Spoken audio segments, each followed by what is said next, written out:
হজরত ইব্রাহিম আলাইহিস সালাতু ওয়াস সালাম যখন বিবি হাজরা এবং শিশু সন্তান ইসমাইল আলাইহিস সালাতু ওয়াস সালামকে জনশূন্য মরুভূমিতে রেখে আসলেন, আসার মুহূর্তে দোয়া করলেন, ফাজআল আফইদাতাম মিনান নাসি তাহওয়ি ইলাইহিম।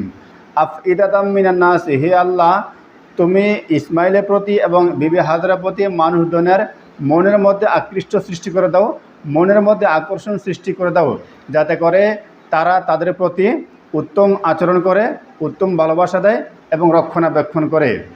এজন্যই সারা বিশ্বের মানুষ মক্কার প্রতি আকর্ষণ, মদিনার প্রতি আকর্ষণ।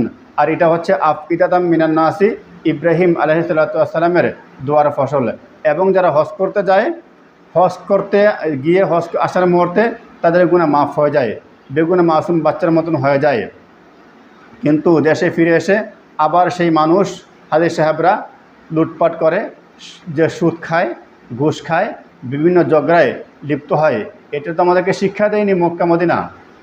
হজ তো এটা আমাদেরকে শিক্ষা দেয়নি। ঝগড়া বন্ধ করতে হবে, আমাদেরকে ভালোবাসা সৃষ্টি করতে হবে, মানুষের মধ্যে ভালোবাসা বন্ধন বৃদ্ধি করতে হবে। আফইদাতাম মিনান নাসি, ইব্রাহিম নবীর দোয়ার ফসল হচ্ছে কি, মানুষের, মুসলমানদের মনের মধ্যে আকর্ষণ সৃষ্টি করা। এই বন্ধনটা সৃষ্টি করতে হবে, এই বন্ধনটা বৃদ্ধি করতে হবে, এটি আমাদেরকে শিক্ষা দেয়।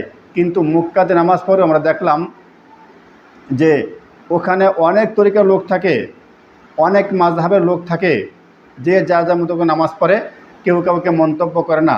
কিন্তু ওখান থেকে এসে আমাদের দেশে যখন নামাজ পড়ি, আমাদের হাজী সাহেবরা বিভিন্ন মন্তব্য করে, অমুকে শশী না, অমুকে চরমনাই, অমুক অমুক দল, তমুকে তমুক দল, এই সমস্ত মন্তব্য আমরা করে থাকি। এটা আমাদেরকে শিক্ষা দেয়নি। এটা তো আমাদেরকে শিক্ষা দেয়, আমাদেরকে শিক্ষা দেয় ভালোবাসা, বন্ধন, মনের আকর্ষণ, মনের বন্ধন, ভ্রাতৃত্ব এবং সকলের প্রতি ঐক্যবদ্ধ সৃষ্টি আমাদেরকে শিক্ষা দিয়েছে।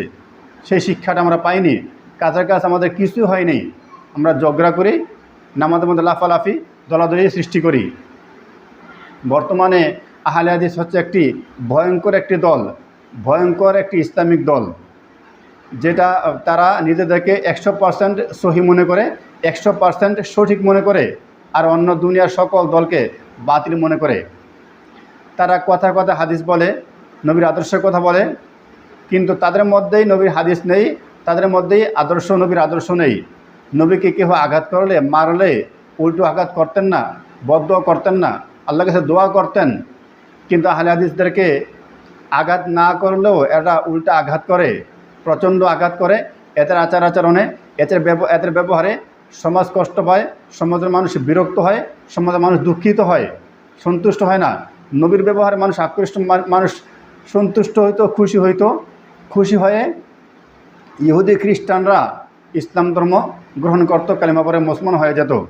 কিন্তু আহলে হাদিসরা কথায় কথায় আদর্শের হাদিস বলে, নবীর আদর্শের কথা বলে, কিন্তু এদের আচার আচরণ নিকৃষ্ট আচার আচরণ। আদর্শ ঠিক করতে হবে, সুন্দর করতে হবে।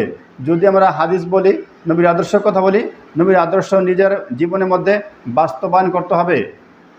যার আদর্শ দেখে, যা চলাফেরা দেখে, পাশের মানুষ, পাশের আত্মীয় স্বজন, পাশের লোকেরা সন্তুষ্ট হয়, খুশি হয়, কষ্ট না পায়, সেদিকে আমাদেরকে লক্ষ্য রাখতে হবে। কথা কথা বললে হবে না, নবীর আদর্শের কথা কাজে বাস্তবায়ন করতে হবে। অসামাজিক কর্মকাণ্ড করা যাবে না। নবীর আদর্শের কথা বলো, কাজকর্মে সেটা দেখাতে হবে। সুতরাং সে মক্কা মদিনা আমাদেরকে কি করে, ভালোবাসা বন্ধন শিক্ষা দেয়। আমরা সমাজে ভালোবাসা বন্ধন বৃদ্ধি করতে হবে। সেই শিক্ষাটাই আমরা পেয়ে থাকি মক্কা মদিনা থেকে। এবং মক্কা মদিনা এত একটা আকর্ষণ, আফইদাতাম মিনান নাসি, যে মনের অন্তরের আকর্ষণ সৃষ্টি এত বেশি হয়, যারা মক্কায় যায়নি জীবনে যেতে মন চায়, আর যারা একবার গিয়েছে বারবার যেতে মন চায়। এটাই হচ্ছে আফইদাতাম মিনান নাসি, অন্তরে আকৃষ্ট, মক্কার প্রতি অন্তরে আকৃষ্ট, মদিনার প্রতি অন্তরে আকৃষ্ট।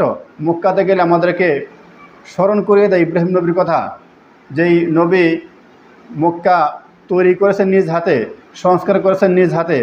মাকাম ইব্রাহিম পাথরের মধ্যে দাঁড়িয়ে তিনি কাবাগরটাকে তৈরি করেছেন, সংস্কার করেছেন।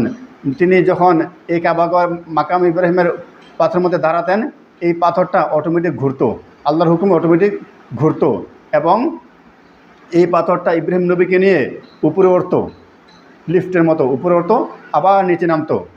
এভাবে করে করে ইব্রাহিম আলাইহিসসালাম কাবাকে তৈরি করেছেন।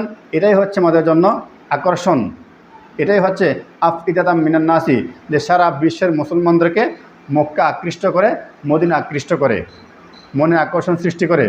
যারা যেতে চায়নি, যারা যেতে পারেনি, এরা যেতে মন চায়, যারা একবার গিয়েছে বারবার যেতে মন চায়।